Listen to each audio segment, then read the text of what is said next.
A report. I went to court on Monday as an observer of this case of Barbara Garner, who's divorcing for like 2 or 3 years her soon to be ex husband, Ted Garner. It was interesting. She had just one attorney named a local guy in Santa Maria, California, named Anderson. And her ex husband had a real estate attorney. He had his own attorney, a very tough looking woman attorney.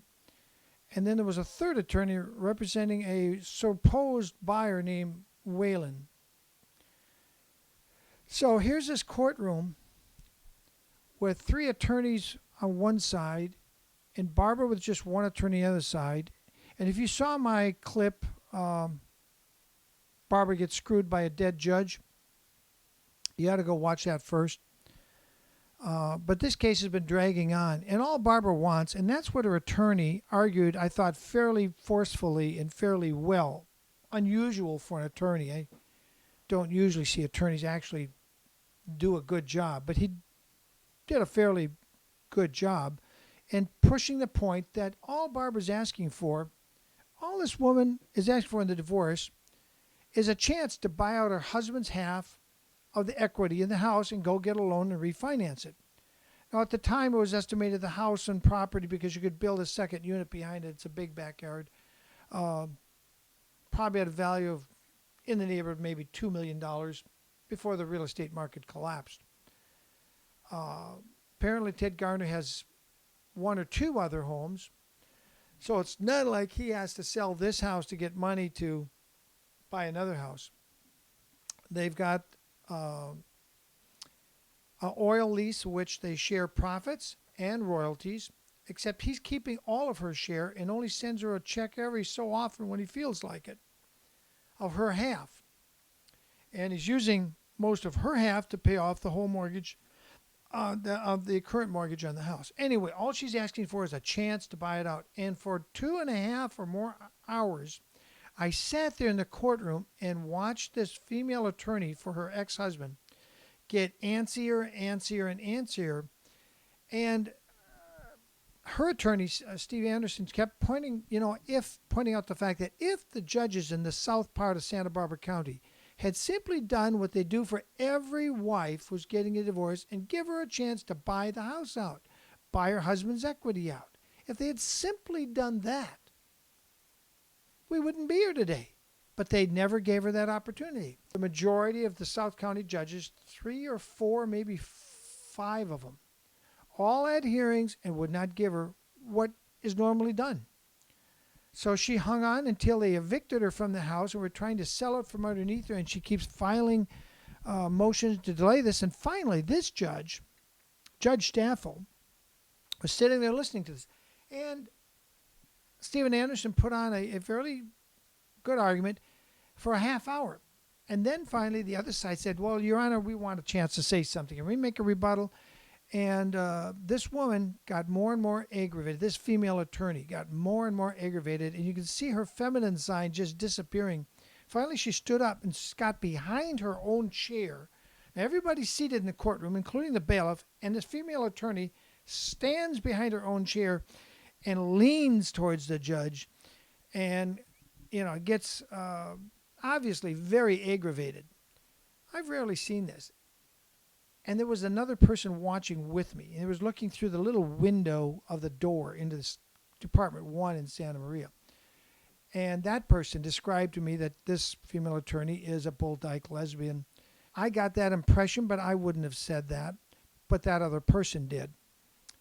And I'm watching her, and finally she gets so aggravated, whether she's a bull dyke or not is irrelevant. But she got so aggravated, she forcefully grabs the top of her chair and leans forward and says, I'm tired of having these insinuations that every judge in South Santa Barbara County is corrupt. Now, Attorney Anderson didn't say that. Nobody else in the courtroom said that. But she said it. And all Anderson was saying is if she had just been given the opportunity that's given to every other wife, nobody but this female did notice she had this sort of demeanor and the way she wore it. And finally, she's turning circles behind her chair and looking at me and looking, and I'm the only one in the courtroom. And they go badly for her and her client, Ted Garner. And yeah, it's costing more and more to Ted and everybody because they simply won't give her the chance. Well, now Judge Staffel said, you got your chance.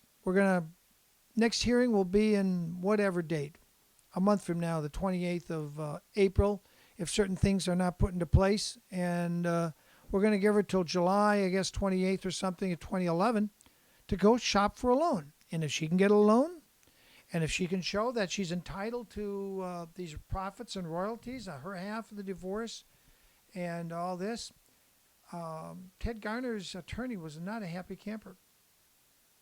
So I say Barbara was unscrewed somewhat by this South County judge. It's already dead when he screwed her.